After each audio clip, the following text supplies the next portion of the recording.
pleasure to be in El Salvador. I've spent the day here, had a series of meetings.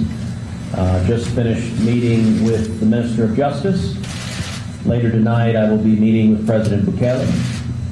And I am here for a number of reasons. One, to strengthen the strong friendship and alliance between the United States and El Salvador.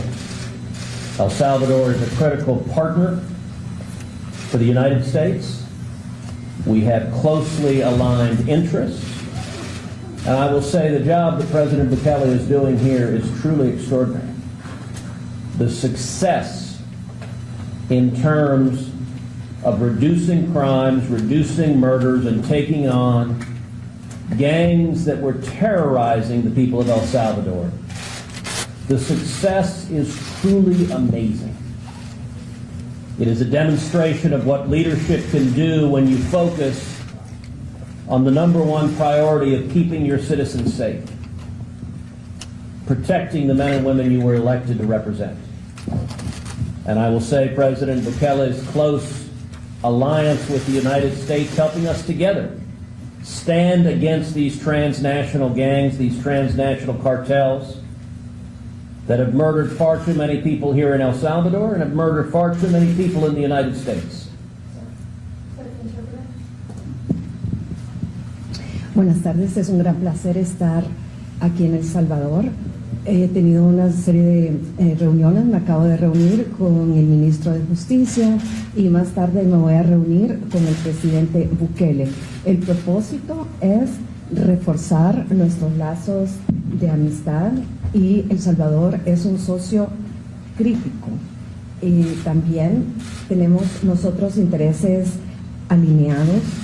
Y quiero expresar mi admiración por la labor que ha realizado el presidente Bukele. Realmente ha sido una labor extraordinaria, cómo ha logrado él detener las pandillas, y esto es una demostración de liderazgo y cómo se puede ser exitoso cuando nosotros nos enfocamos en mantener seguros a nuestros ciudadanos. Y nuestra alianza se va a enfocar también en golpear duramente a las pandillas transnacionales, cárteles, etc. With that, happy to answer any questions. La primera pregunta por Univisión, Raquel Herrera. Muy buenas tardes, senador. El gobierno de El Salvador ha solicitado a la administración Trump que envíe a este país a líderes de las pandillas que están bajo custodia de las autoridades estadounidenses. Quisiera conocer si usted estaría de acuerdo en que líderes de la MS-13 que están siendo acusados por una corte en Nueva York de narcoterrorismo sean enviados a El Salvador para que enfrenten la justicia en este país o que sean procesados en Estados Unidos. The government of El Salvador has asked the Trump administration to send gang leaders that are currently in custody in the U.S. To come here to El Salvador to stand trial. And they have been accused of narcoterrorism. So would you agree that they should be sent here to stand trial? I think it is a proposal that makes a great deal of sense. And I think Americans are grateful for President Bukele for being willing to take violent MS-13 gang members and gang leaders, to take custody of them, and to ensure that they are brought to justice. We have seen MS-13 and violent gangs commit horrific crimes in the United States. We have seen them rape and murder Americans. We have seen them peddling poison and engaging in human trafficking. And President Trump rightly has declared MS-13 as a terrorist organization. We are bringing the full force of American law enforcement to stopping these violent gangs and violent cartels. And President Bukele is a very important ally in bringing that same seriousness of purpose, that we will not allow violent, terrorist criminal organizations to murder our citizens. Pues es una propuesta que tiene mucho sentido. Los Estados Unidos se enfocarán con toda la fuerza de la ley en detener a estas personas que justamente el presidente Trump ha nombrado como terroristas. Y nosotros sabemos que ellos han cometido una serie de crímenes horrendos, como violaciones, trata de personas, y nosotros sabemos que el presidente Bukele, que es un gran aliado, tampoco va a tolerar la violencia, y que cuando vengan estas personas, pues a enfrentar la justicia, les caerá todo el peso de la ley. La siguiente pregunta, el diario de hoy, Jessica Ábalos.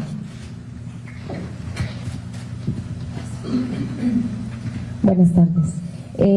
Agentes federales estadounidenses encontraron evidencia en El Salvador de que el presidente Bukele en ese momento negoció con la MS-13, que hizo un pacto, le dio beneficios, y más adelante también se ha comprobado, y eso consta en una corte de Nueva York, que fue liberado un cabecilla de pandillas que todavía tenía pendientes crímenes por pagar. Mi pregunta es, ¿confía Estados Unidos en un aliado que en el pasado pactó con una organización terrorista? Federal agents found evidence that President Bukele negotiated with the MS-13 gang, and that a gang leader was released from a U.S. prison. And would you trust an ally that has negotiated with gangs? Well, I will say the job President Bukele is doing right now, taking on the gangs, going after the gang leaders, imprisoning the gang leaders, imprisoning mass murderers. The results speak for themselves. In 2015, El Salvador had the highest murder rate in the entire world. 100 people killed per 100,000. Tragically, this was the murder capital of the world. Last year, that dropped from 100 people per 100,000 to 1.9 people per 100,000. That is a 98% decrease in the murder rate. Those results are indisputable. And I will tell you, as I have been here today and I have been speaking with Salvadorans, I've been speaking with U.S. military, I've been speaking with U.S. embassy personnel, I've been speaking with leaders from the government. I've asked consistently the question, how do you believe that the current administration is doing?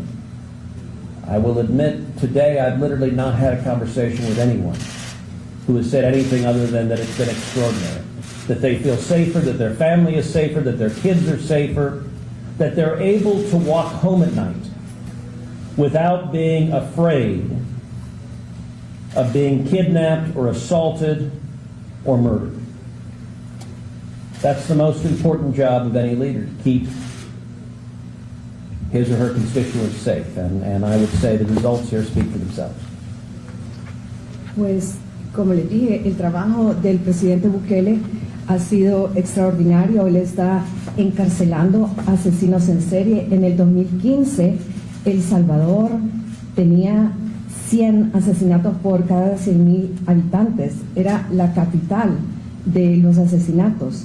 Actualmente se ha bajado a 1.9 asesinatos por cada 100,000 personas, es decir, que hay una reducción de un 98%.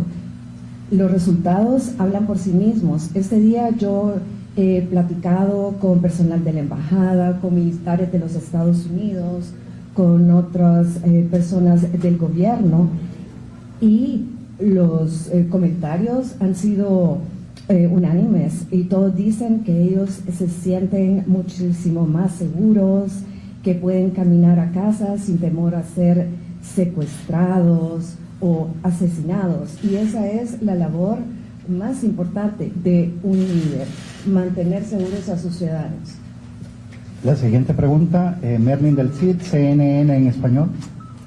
Buenas tardes. En la reunión con el presidente Bukele, no sé si usted le va a pedir que El Salvador acepte migrantes que están detenidos en Estados Unidos de diferentes nacionalidades, como ya pasó con los venezolanos que permanecieron un tiempo acá en El Salvador.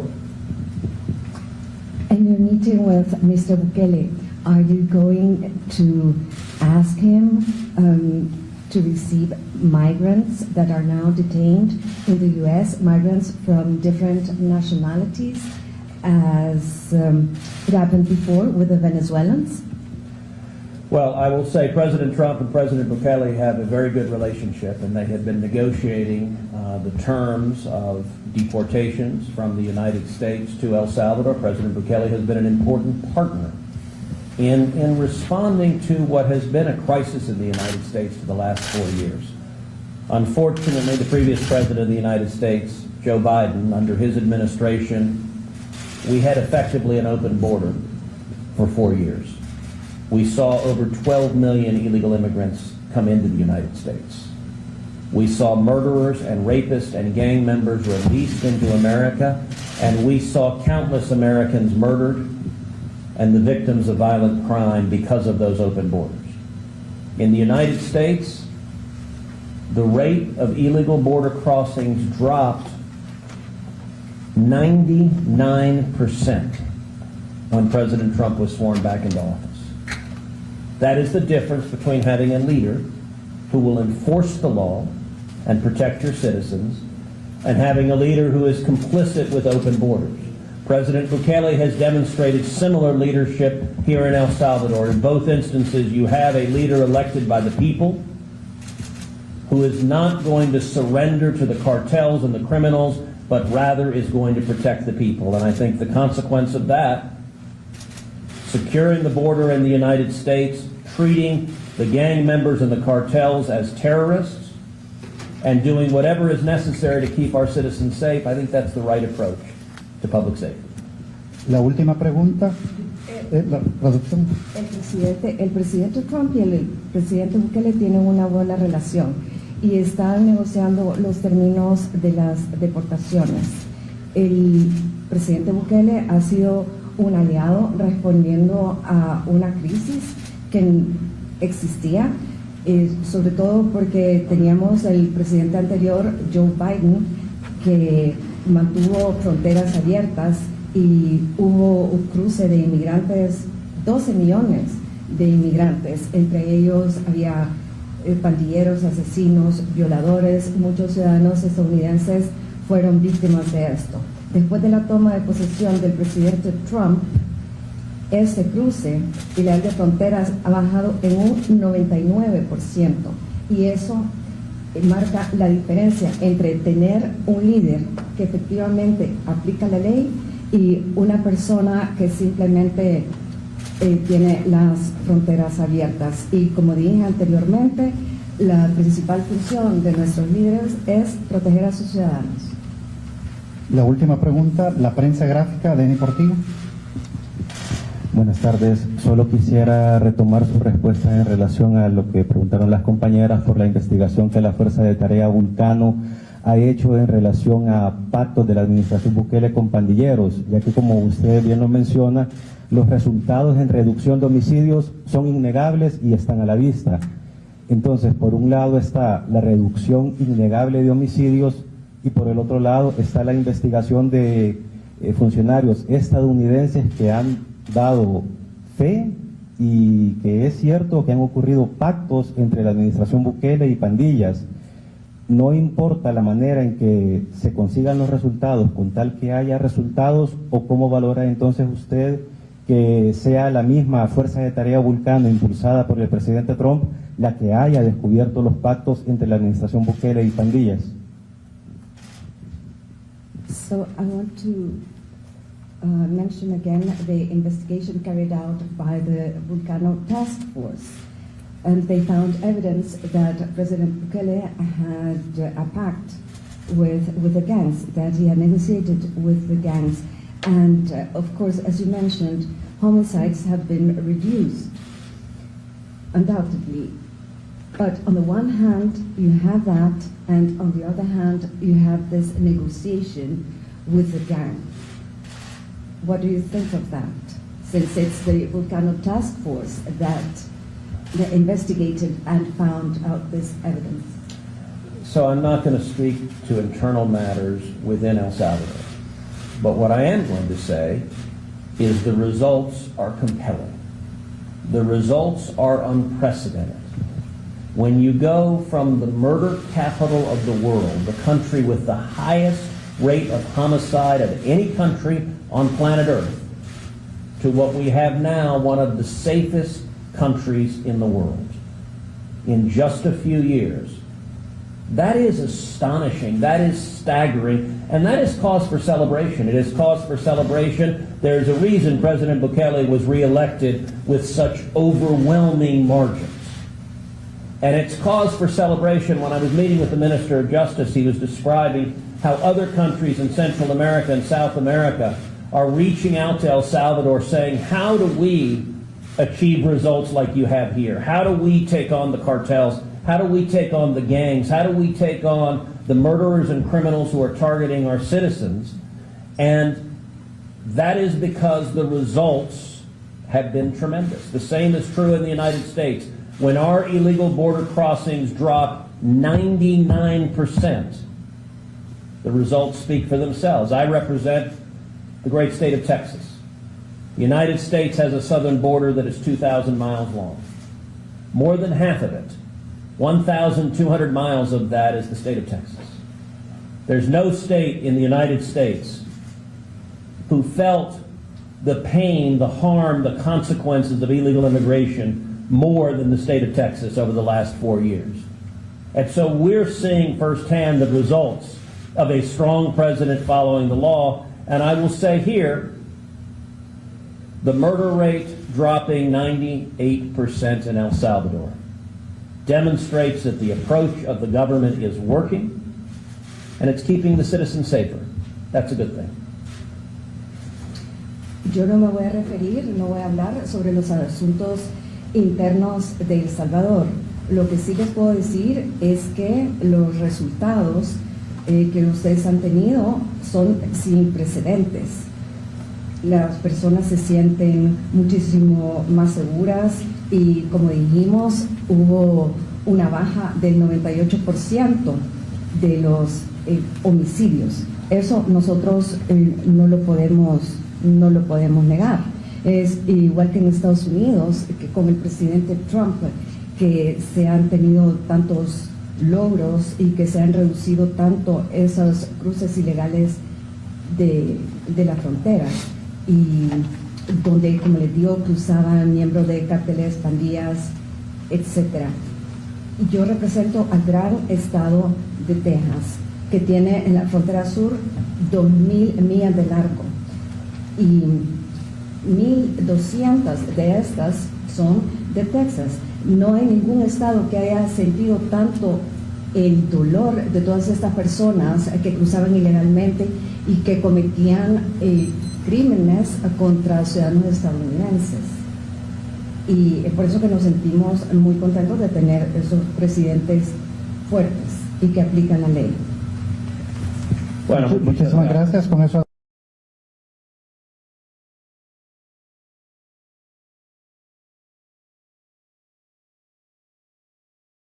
Senator Ted Cruz, Republican Texas, held a press briefing in San Salvador, El Salvador, after a day of meetings that included discussions with the country's Minister of Justice. Later in the evening, he was scheduled to meet with President Nayib Bukele. Cruz described his visit as part of an effort to strengthen the long-standing alliance between the United States and El Salvador, calling the Central American nation a critical partner with closely aligned interests. He praised President Bukele's leadership in reducing crime and dismantling gangs, noting that the government's efforts have transformed public safety in the country. Cruz highlighted that El Salvador once had the highest murder rate in the world in 2015, with 100 murders per 100,000 inhabitants. That figure, he said, has dropped to 1.9 per 100,000, a 98% reduction, making the country one of the safest in the world.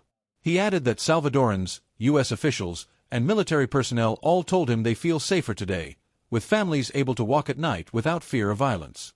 When asked about El Salvador's request for the United States to return imprisoned MS-13 leaders to face trial locally, Cruz called the proposal reasonable and said Americans should be grateful to Bukele for taking responsibility for prosecuting violent gang members.